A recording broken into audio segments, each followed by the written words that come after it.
तुझ्या उपासनेचं फल म्हणून साक्षात भगवान दत्तात्रेयच तुझ्या पोटी जन्माला येतील. पण आई, ज्या वेळेला तुझ्या पोटी ते जन्माला येतील, ऐक, वयाच्या 16व्या वर्षीपर्यंतच ते तुझ्या जवळ राहतील.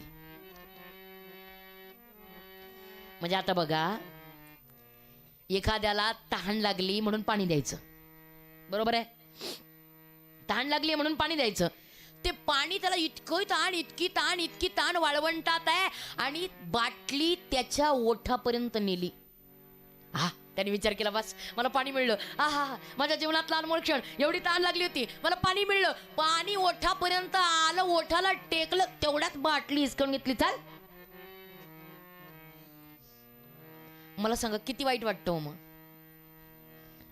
किती वाईट वाटतं? अरे माझ्या तोंडापर्यंत पाणी आलंय, प्यायचंय आणि तेवढ्यात कोणीतरी पाणी हिसकावून न्यावं, कितीतरी दुःख त्यावेळेला वाटतं. अगदी त्याप्रमाणे ज्यावेळेला सुमती मातेनं एवढी आनंदात होती की माझ्या पोटी माझा प्रभू जन्माला येणार आहे, माझं बाळ म्हणून जन्माला येणार आहे, मी त्याची आई होणार आहे. पण तेवढ्यात त्या एवढ्या आनंदावरती घाला घातला, तो वयाच्या 16व्या वर्षापर्यंतच तुझ्याजवळ थांबेल आणि विश्वाच्या कल्याणार्थ तो पुत्र बाहेर पडेल. आई, चिंता करू नकोस. दुःख वाटलं पण तरी सुद्धा काही बोलली नाही सुमती माता. हात जोडले निघून गेले, ते यतिराज निघून गेले. सुमती माता, ते कार्यक्रम पार पडला आनंदात आहे. एक दिव्य तेज, एक दिवस आला, एक दिव्य तेज त्याच्या अंतःकरणामध्ये आणि अंतःकरणातून गर्भामध्ये साठलं गेलं आणि त्या दिव्य तेजानं गर्भामध्ये अतिशय सुंदर असं स्वरूप धारण केलं. निर्गुण, निराकार, तेजस्वी, दिव्य स्पंदनाचं असणारं ते दिव्य शरीर. आणि ज्या दिवशी या पृथ्वी तलावरती जन्माला आलं, मी सांगितलं, अकारण या पृथ्वीला विश्वाच्या कल्याणाकरता, या घोर तिमिर अंधकारातून बाहेर काढण्याकरता या अप्पल राजा आणि सुमती माता यांच्या पोटी भगवान दत्तात्रयाने त्या ठिकाणी जन्म घेतलाय. भगवान दत्तात्रयांच्या कृपेनं या सुमती मातेला अतिशय सुंदर पुत्र त्या ठिकाणी जन्माला आला आणि प्रभूच्या चरणाचा प्रसाद म्हणून या सुमती मातेनं त्या लाडक्या पुत्राचं नामकरण केलंय श्रीपाद. श्रीपाद भगवान की जय.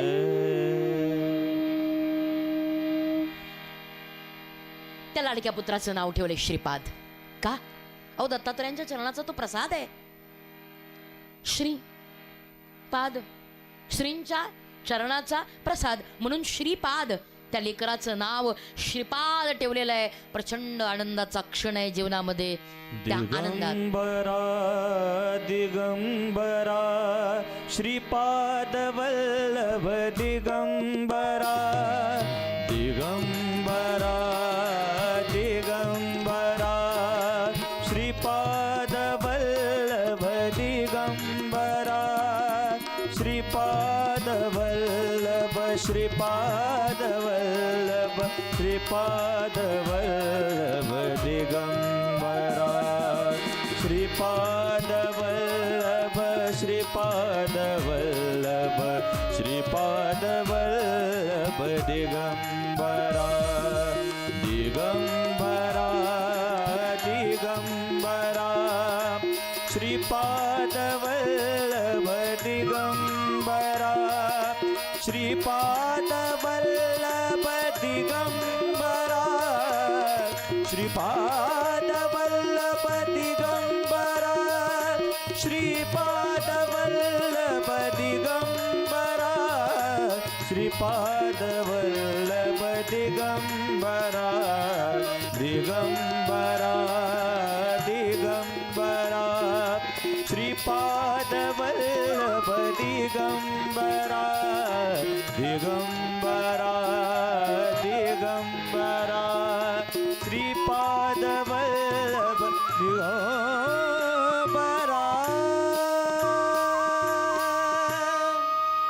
त्या पुत्राचं नाव ठेवलंय श्रीपाद.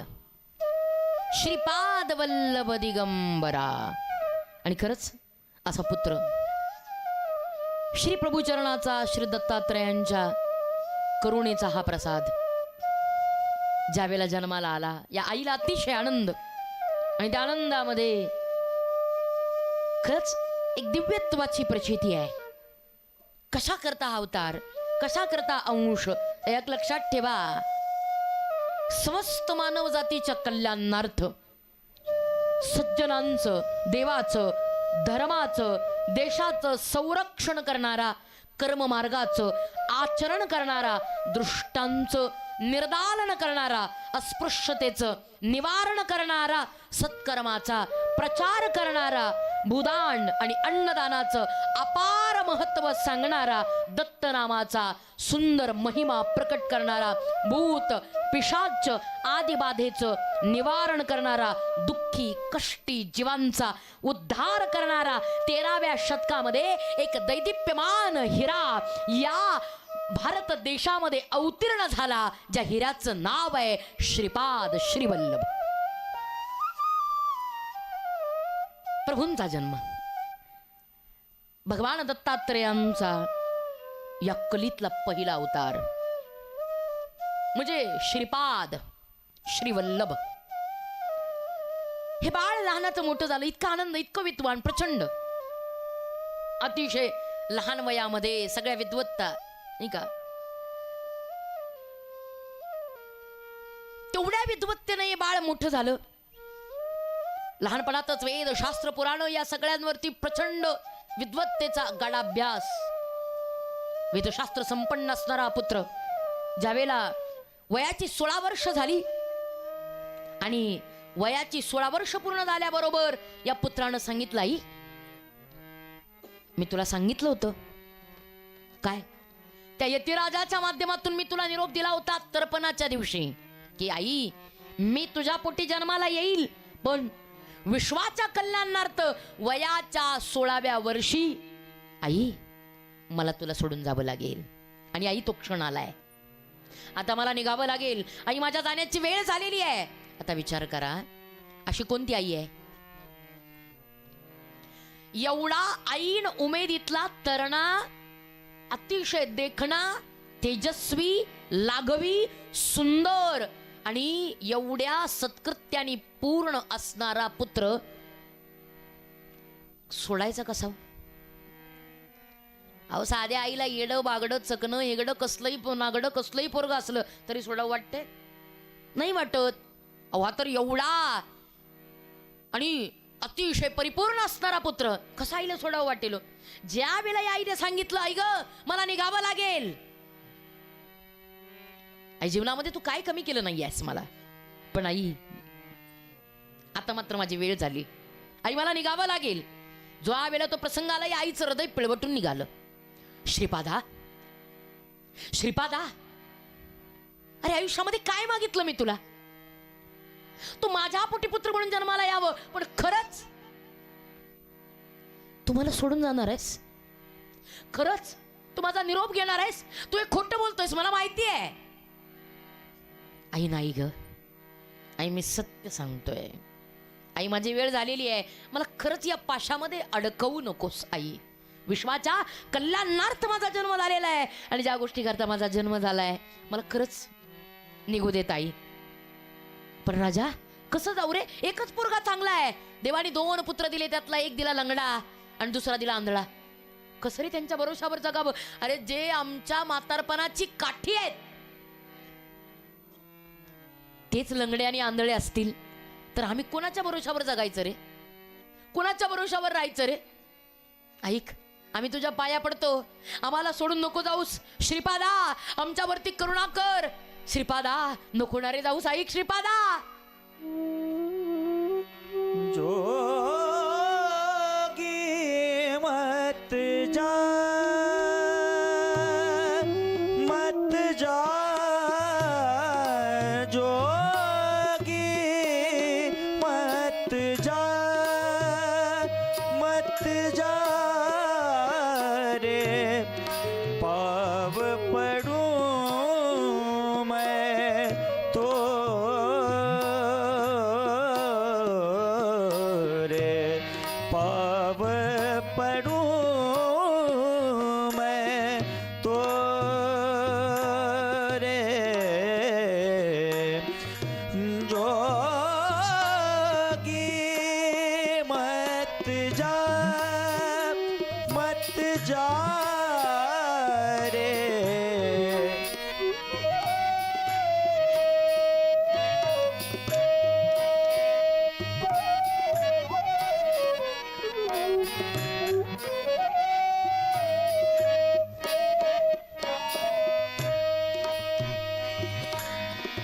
अगर चंदन की चिता रचाओ, अगर चंदन की चिता रचाओ, अपने हाथ जला जा मत जा रे, अपने हाथ जला जा मत जा, मत जा जोगी मत जा रे, जोगी मत जा, मत जा, मत जा रे, मत जा, मत जा, मत जा. या आईनं हात जोडलेत. नको राजा, नको जाऊस, नको जाऊस, मी तुझ्या पाया पडते. पण अखेर सांगितलं आई, या भाऊपाशामध्ये मला अडकू नको. अरे पण कुणाच्या भरोशावर मी तर राहायचं? एक लंगडा आहे, दुसरा आंधळा आहे. त्या मुलांच्या भरोशावर कोण रे सांभाळायचं? कोण आमची काठी व्हायचं? आई, तू एवढ्या करता मला थांबवणार आहेस? होय, ठीक आहे. एका क्षणात आपल्या दिव्य तेजाची जाणीव करून द्यायची आहे. म्हणून श्रीपाद श्री वल्लवाणी समोरच एका क्षणात तो भ्रमाचा मायेचा जो पडदा होता तो पडदा दूर केला. त्या लंगड्या आणि आंधळ्या भावाच्या पुढे गेलेत आणि श्रीपाद श्री वल्लभानी पुढे गेल्या बरोबर त्या दोनही बंधूंच्या मस्तकावर हात ठेवला. हात ठेवल्या बरोबर मुकम करोति वाचालम पंगुम लंगयते गिरिम. हात ठेवल्यावर काय अशक्य आहे या जगाच्या बापाला, या चैतन्याला, या श्रीपादाला? दोनही भावांच्या मस्तकावर हात ठेवल्यावर दोनही भाऊ पूर्ववत. अतिशय सुंदर स्वरूप झालं. ते जो लंगडा आहे त्याचे पाय सुंदर झाले, जो आंधळा आहे त्याला डोळे मिळाले, त्याला दृष्टी मिळाली. आणि ज्यावेळेला खरंच या दोनही भावांना उत्तम स्थितीमध्ये पाहिलं आणि मात्र आईला रडू आलं. का माहितीये दादा? एवढ्या करता माझ्या दोन पुत्रांना आनंद देण्याकरता माझा एक पुत्र मला सोडून चाललाय. आईचा अंतःकरण शांत नाही बसत. तिला एक असू दे नाही तर चार असू दे, तिचा सगळ्यांवर जीव सारखाच. कसेही असू देत, ती कुठेही असू देत, तिचा जीव सारखा. ते दोन जरी चांगले झाले तरी सुद्धा तिच्या मनाला खंत आहे की माझ्या दोन लेकरांना बरं केलं पण माझा श्रीपाद मात्र निघाला. हात जोडले. आई ग, झालं ना आता मनासारखं? आता तर मला निघायला हवं. या आईच्या डोळ्यामध्ये पाणी आहे. या आईची नजर त्या श्रीपादावरून हटत नाही. का? अरे जिनं एक अतिशय या त्रैलोक्याशी स्पर्धा करणारा पुत्र जिनं जन्माला आणला. आपल्या ज्ञानानं अवघ्या विश्वाला द्विगुणित करणारा पुत्र जिनं जन्माला आणला. काय ती आई असेल? कसं सोडावं वाटेल. पण तरी सुद्धा सांगितलं आई आता मात्र निघतो, वेळ झालेली आहे. आई मी निघाले श्रीपाद श्री महाराज. आणि ज्या वेळेला त्या भूमीतून बाहेर पडले, त्या अप्पल राजाच्या चरणावरती मस्तक टेकवलं, सुमती मातेच्या चरणावर मस्तक टेकवलं आणि त्या भूमीतून त्या ठिकाणी निघालेले आहेत. अवघ्या हिंदुस्थानची तीर्थयात्रा पायी केलेली आहे.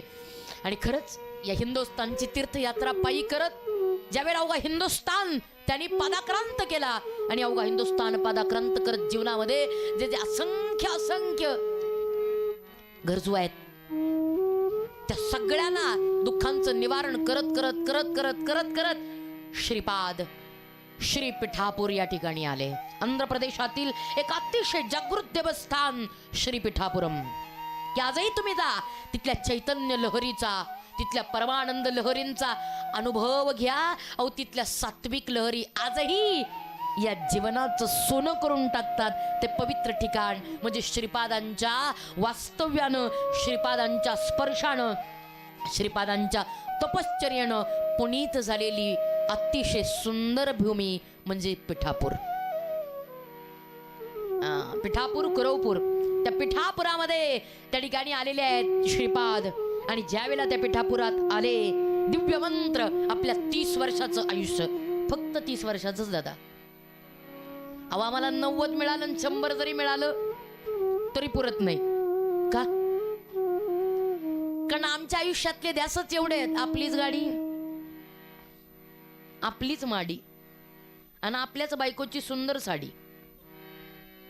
ध्यासच नाही आपल्याला जीवनात दुसरा. बस मला जे करायचे, एक तर माझ्या करता करायचे, माझ्या घराकरता करायचे, माझ्या बायका पोरांकरता करायचे. माझी जर 5 असेल तर माझ्या पोराला 10 एकर करायची. त्याला 1 बंगला असेल तर त्याला आणखीन 5 बंगले द्यायचे. त्याच्याकडे जर 50 तोळे सोने असेल तर त्याला 1 किलो करून द्यायचं. त्याच्याकडे 5 गुंठा असेल तर त्याला 10 गुंठे करून द्यायची. काय लौकिकामध्ये आमची धडपड इतकी बेकार आहे. आमच्या प्रत्येकाची धडपड आहे ती फक्त स्वतःच्या स्वार्थाकरता आहे. आणि एक लक्षात ठेवा, जे स्वतःच्या स्वार्थाकरता जगतात समाज त्यांना कधीच लक्षात ठेवत नाही. जे जगाच्या कल्याणाकरता झटतात असे श्रीपाद श्रीवल्लभासारखे फार थोडे असतात.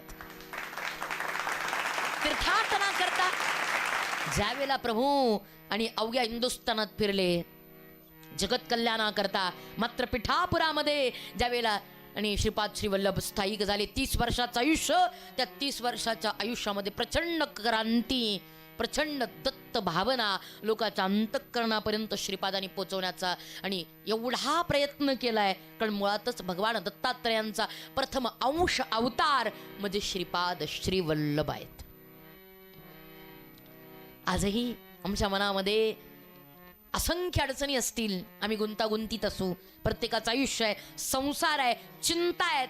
आणि त्या चिंतेमध्ये ज्यावेळेला आम्ही खरंच दुःखाच्या आवेगात बुडालेलो असू, आमची नौका आता जवळजवळ बुडणार आहे असं आम्हाला वाटत असेल, त्यावेळेला मनामध्ये फक्त श्रीपाद श्रीवल्लभांची ती मूर्ती आणा. अंगावरती भगवा वेश धारण केलेला आहे, डोक्यावरती अतिशय सुंदर अशी आणि जटेचा संभार वाढलेला आहे, हाताची घडी घातलेली आहे, एक पाय दुसऱ्या पायावरती घेतलेला आहे आणि समोर पाठीमागे भगवान दत्तात्रय आशीर्वाद स्वरूपामध्ये उभे आहेत. आणि अतिशय तेजपुंज असा भगवान श्रीपाद श्रीवल्लभांची मूर्ती आपल्या डोळ्यापुढे असा आणि त्या डोळ्यापुढे आणून मनात फक्त एकच म्हणा, श्रीपादराजं शरणं प्रपद्ये.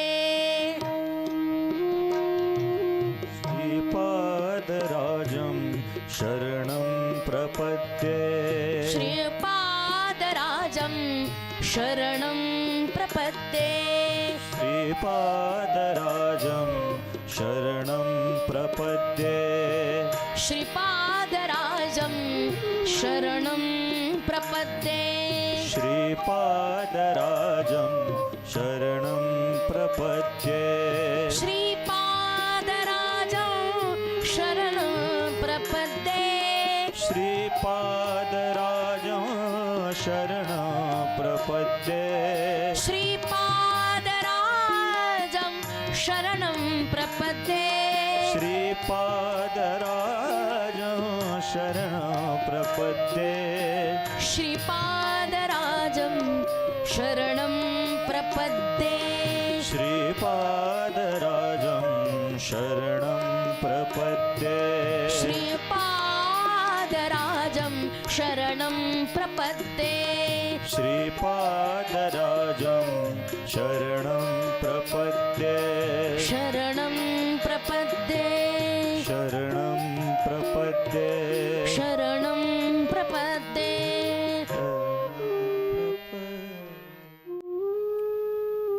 ज्यावेळेला खरंच संकटात असू त्यावेळेला मनोमन असं म्हणा, श्रीपादराजं शरणं प्रपद्ये. एवढा दिव्य मंत्र आहे की या दिव्य मंत्रानं आपण किती संसारातल्या चिखलामध्ये गाडलेलं असू, दुःखामध्ये कष्टलेलं असू, गांजलेले असू, रंजलेले असू, दुःखाने पिडलेले असू, त्या दुःखाने पिडलेल्याला, रंजलेल्याला, गांजलेल्याला त्या दुःखातून काढण्याचं सामर्थ्य या श्रीपादराजं शरणं प्रपद्ये या दिव्य मंत्रामध्ये आहे.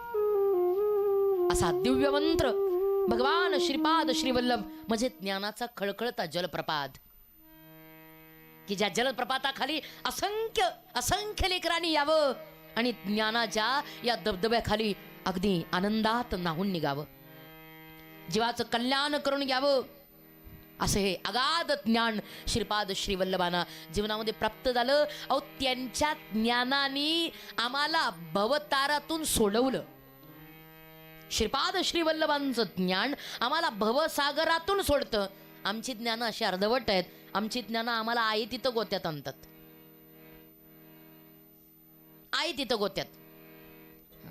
मी पाहिलं महाराज, आम्ही लहान होतो दादा, आमच्या काळात आमच्या गावातली 3 पोरं ज्ञान बघा गोत्यात आणतं कसं. आमच्या गावातली 3 पोरं विचार केला, म्हटलं अरे काय गावात आहे, काय गावात खरं नाही. गावाच्या बाहेर पडू, गावाच्या बाहेर पडलं म्हणजे बरं असतंय, माणूस सुधारतोय. गावाच्या बाहेर पडलं पाहिजे. गेले जायचं कुठं, जायचं कुठं म्हणले काय, एकच ठिकाण मुंबई. जीवाची मुंबई एकच ठिकाण आहे म्हणले, मुंबईत जाऊ, काहीतरी कमवू, काहीतरी खाऊ, मोठं होऊ आणि मग गावाकडे येऊ. गेले मुंबईमध्ये, गेले त्या मुंबईमध्ये जाऊन बाकी त्यांनी काय केलं का नाही मला माहीत नाही, व्यवहारात काय कमवलं का नाही मला माहीत नाही. पण आता काळ पूर्वीचा होता, विचार करा 20-25 वर्षांपूर्वीचा काळ, काय एवढं नव्हतं त्यावेळेला. गेले बाकी व्यवहारातलं काही शिकले का नाही माहीत नाही, पण येताना मुंबईवरून 3 शब्द मात्र तिघं शिकून आले. आणि ते शब्द मराठी नव्हते, विंग्रजी. कसले विंग्रजी, इंग्रजी नाही, हा शुद्ध असावं विंग्रजी. 3 शब्द तिघही जण शिकून आले. पहिला होता, आता त्यावेळेला इंग्लिश बोलणं म्हणजे जास्त प्रगत असल्याचं लक्षण वाटायचं. शिकून आले इंग्रजी तिघही जण. पहिला होता तो पहिला म्हणायचा यस. दुसरा पुढे आला की तो म्हणायचा वी आर 3. शिकवलंच तसं होतं, वी आर 5. ते म्हणले यस वी आर 3. आणि तिसरा होता, त्यांनी एक नवीन शब्द शिकला होता, डोंट वरी. कारण तेवढंच शिकवलं होतं. आता समोरच्यानी काय, आता जेवढं आलं तेवढं शिकवलं, त्याला जेवढं येत होतं तेवढंच त्यांनी शिकवलं, त्याला तरी काय जास्त यायचंय. बघा ज्ञान गोत्यात कसं आणतं आपलं. श्रीपादांचं ज्ञान भवसागरातून सोडवतं आणि आपलं ज्ञान आपल्याला आहे तिथं गोत्यात आणतं. याच्याविषयी आपला आणि विचार चाललेला आहे. दादा गेले मुंबईहून घरी गेले, जरा नसतं जरा शायनिंग मारायची असते. गेले घरी, गेले मस्त शूटिंग बिटिंग, ते शर्टिंग बेटिंग सगळं चालू, गेले सजून नटून. ज्या वेळेला तिथपर्यंत गेले, मुंबईतून गावात आले आणि गावातून आल्या आल्या समोर पाहिलं तिघ जण, सगळ्यांनी बाश म्हणले काय माणूस आहे. मुंबईतून आलीत पोरं, अभिमान आहे आमचा, आमच्या गावची शान आहेत पोरं, आनंद आहे, भारी आहे, मुंबईतून मोठी होऊन आलेत. काय येतं रे तुम्हाला, काय शिकून आला मुंबईतून. पहिला लगेच पुढे आला येस. लोक म्हणले काय बोलतोय इंग्रजी, येस. लगेच दुसरा पुढे आला वी आर 3. म्हटले येतं फार पुढचे येत रे. तिसरा आला डोंट वरी. शाबात म्हणजे पोरं जिंकली. आता तिकडे काय कमवलं माहित नाही, पण पोरं फाड इंग्लिश बोलायला लागली. काय अभिमान, पाटलाला, सरपंचाला, सगळे अख्खं गाव त्यांना डोक्यावर घ्यायला तयार. एवढा सत्कार, एवढा आनंद सगळ्यांनी डोक्यावर घेतलाय. काय पोरं शिकलेत, काय पोरांनी शब्द पाठ केलेत. आणि बघा नेमकं एक दिवस गावात चोरी झाली. आता गावात चोरी झाली, चोरी मोठी होती, डाका मोठा होता, दरोडा घातलेला होता, मोठी ऐवज मोठा लंपास केलेला होता. बरं आता मोठी चोरी आहे म्हणजे तिथं येणारी पाहणी करणारी माणसं सुद्धा मोठेच. ती का साधी येणार आहेत का शिपाई बिपाई, काय कमिशनर बेमिशनर अमुक तमुक सगळ्या मोठ्या मोठ्या पदांवरची माणसं चौकशी करणारी तिथं आली. बरं आता ती माणसं म्हणजे त्यांना मराठी नीट बोलता येईना. मग आता ती लागली इंग्रजीत बोलायला. आता जसे ते इंग्रजीत बोलायला लागले गावकऱ्यांना काहीच कळना. गावकऱ्यांना कळना, पण त्यातल्या पाटलांनी सांगितलंय अरे म्हणले येड्या हो, अरे आपल्या गावचा स्वाभिमान आहे. 3 पोरं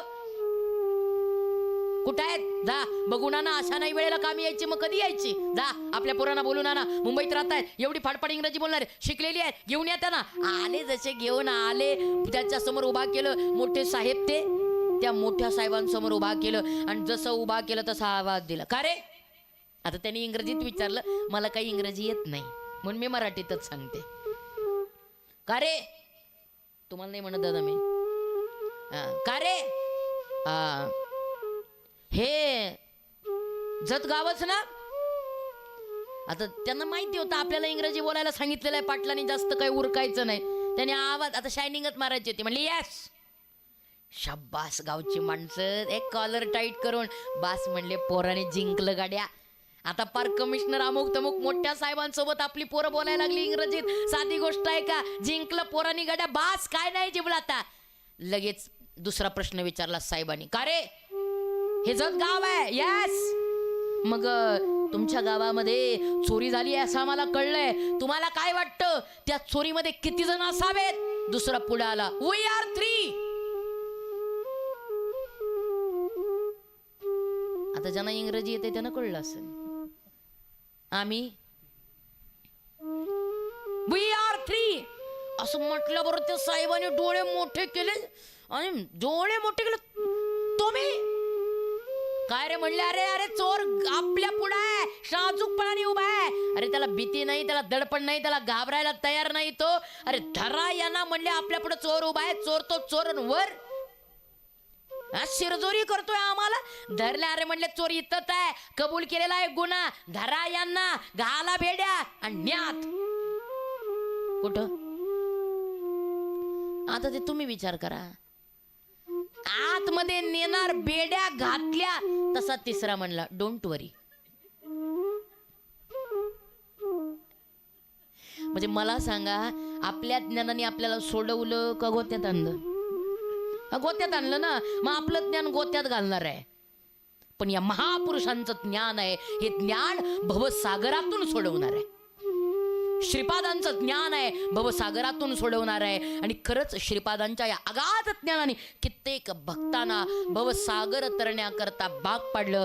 या अनेक भक्तांच्या दृष्टीनं भगवान श्रीपाद श्रीवल्लभानी त्या ठिकाणी अतिशय सुंदर अशा स्वरूपात 30 वर्ष हे जीवन व्यतीत केलं. आणि 30 वर्ष जीवन व्यतीत करून या देहाचं सार्थक करून आपल्या आयुष्याचं सोनं करून शेवटी आंध्र प्रदेशामध्येच कर्दळीवन श्रीशैल्य 12 ज्योतिर्लिंगांपैकी एक ज्योतिर्लिंग आहे श्रीशैल्य मल्लिकार्जुन.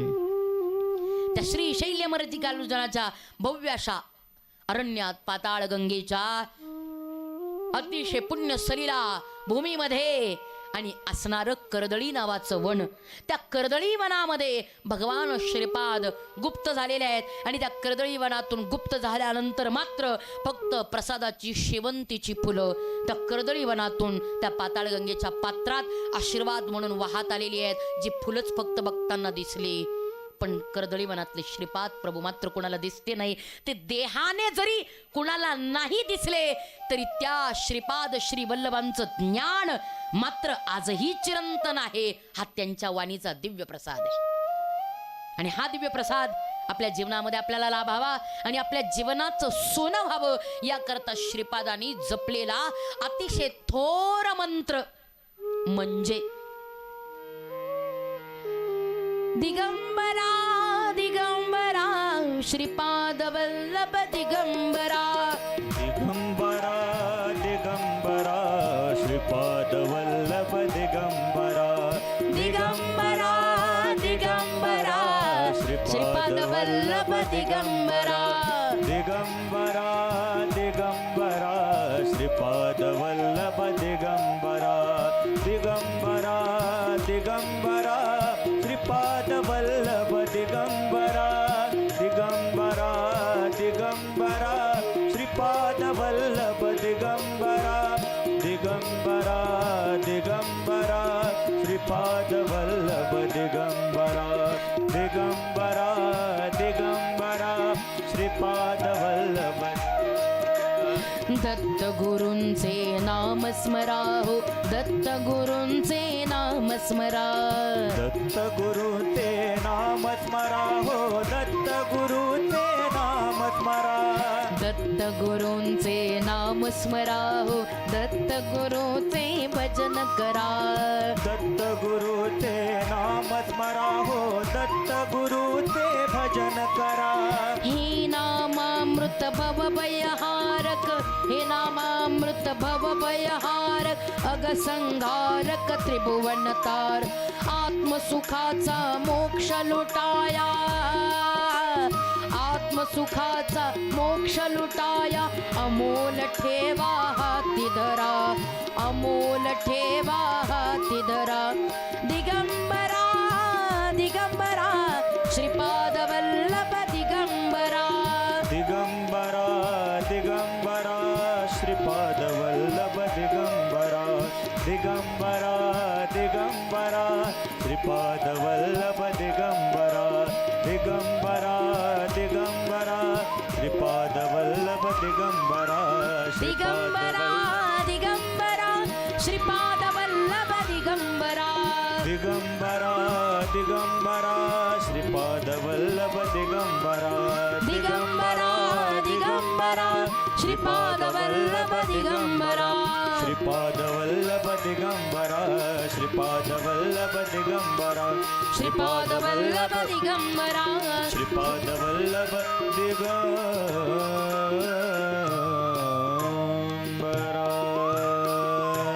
श्रीपाद श्री वल्लभ भगवान की जय.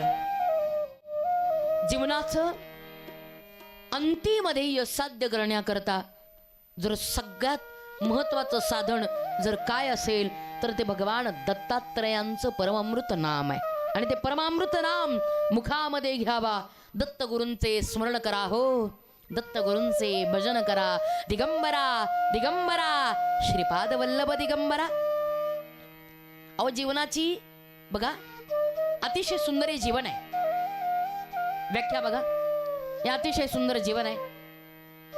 आणि जन्मरूपी पहाडावरून या जीवनाचा जन्म झालाय. जन्मरूपी पहाडावरून या जीवनाचा जन्म झालाय. आणि ही जीवन नावाची नौका जी जन्मरूपी पहाडातून उगम पावलेली आहे ती जीवन नावाची नौका.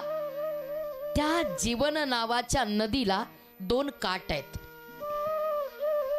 एक काठ आहे अलीकडचा एक काठ आहे पलीकडचा. नदीला काठ किती असतात? 4. असं बोला मला वाटलं तुम्ही झोपल्या. नदीला काठ किती आहेत? 2. एक अलीकडचा एक पलीकडचा. ज्याला म्हणायचं ऐल तीर. शाबास ऐल तीर आणि पैल तीर.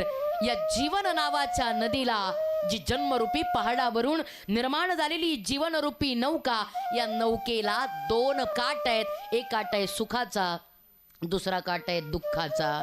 या सुखाच्या काठाला कधी नौका सुखाच्या काठाला धडकेल कधी दुःखाच्या काठाला धडकेल. कधी जीवनामध्ये सुख येईल तर कधी जीवनामध्ये दुःख येईल.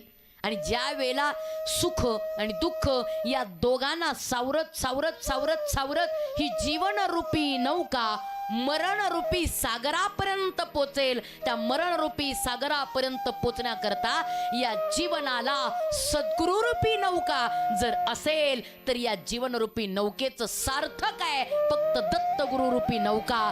त्या नौकेचा आश्रय धरा. तुमचं आमची जीवनरूपी नौका या भवसागरातून पार होऊन जाईल. दत्त नाम जाते मुखा दत्त नाम जाते मुखा दत्त नाम जाते मुखा दत्त नाम जाते मुखा तोची पाहे सर्व सुखा तोची पाहे सर्व सुखा दत्त नाम जाते मुखा दत्त नाम जाते मुखा दत्त नाम जाते मुखा दत्त नाम जाते मुखा.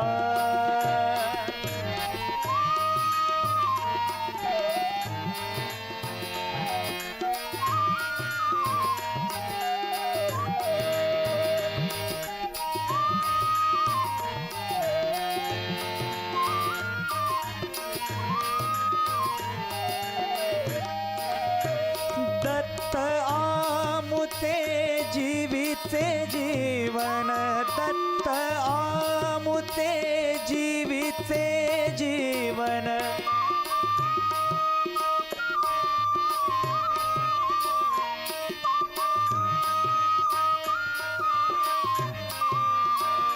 दत्त नामे तरले जीवन दत्त नामे तरले जीवन दत्त नाम जाते मुखा दत्त नाम जाते मुखा दत्त नाम जाते मुखा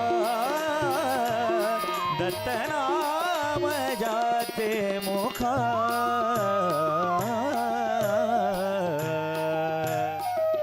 वा. दत्त नाम ज्याचे मुखा, ज्याच्या मुखामध्ये नित्य दत्त नाम आहे, त्याला चिंता करण्याची गरज नाही. त्याची जीवन नौका दत्तरूपी सद्गुरूच्या हातामध्ये आहे. त्याचं जीवन या भवसागराला तरुण जाणारच, कारण नौका तारणारे सद्गुरू आहेत. आणि अशा भगवान दत्तात्रयांच्या स्वरूपामध्ये असणारे श्रीपाद श्रीवल्लभ त्या ठिकाणी पिठापूर येथे महान कार्य करून आणि स्वतःच्या आयुष्याचा गोड शेवट केला. त्या पिठापुरामध्ये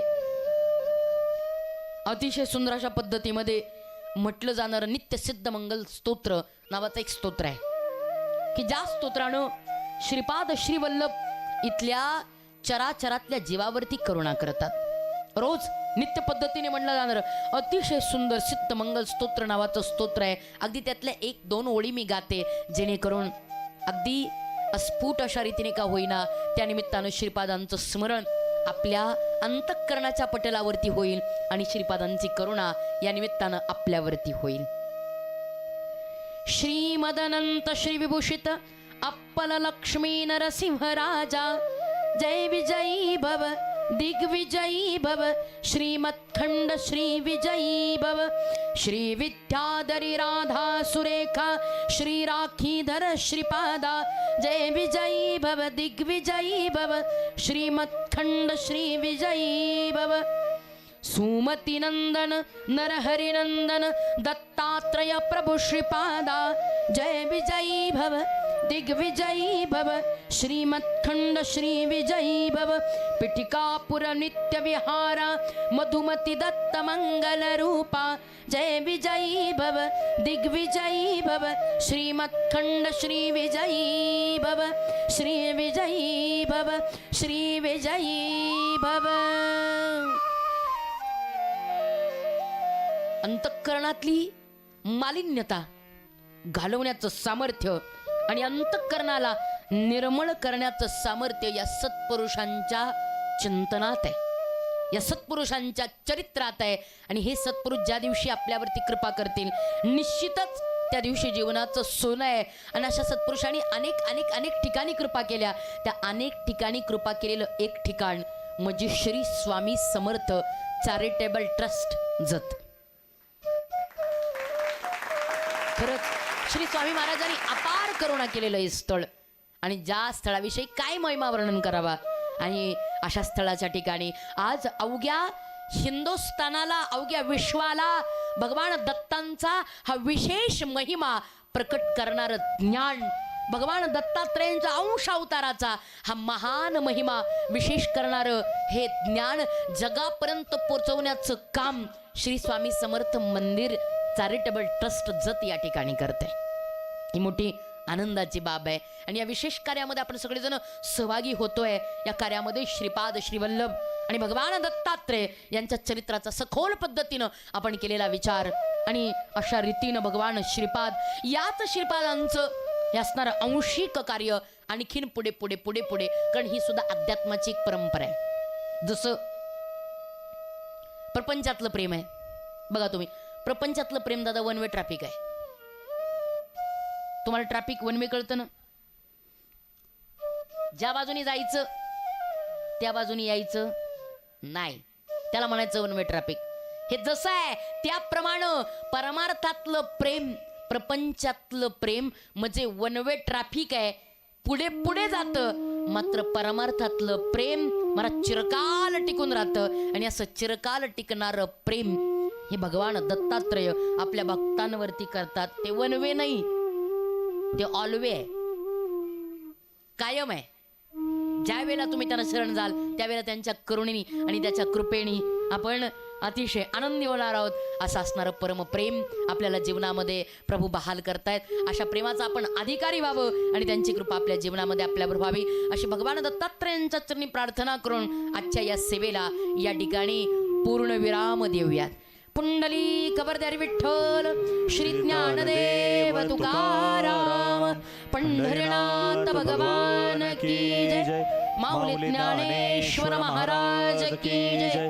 जगद्गुरु संत तुकाराम महाराज की जय. अवधूत चिंतन श्री गुरुदेव दत्त, श्री गुरुदेव दत्त, श्री गुरुदेव दत्त. आजची कथा अतिशय सुंदर झाली.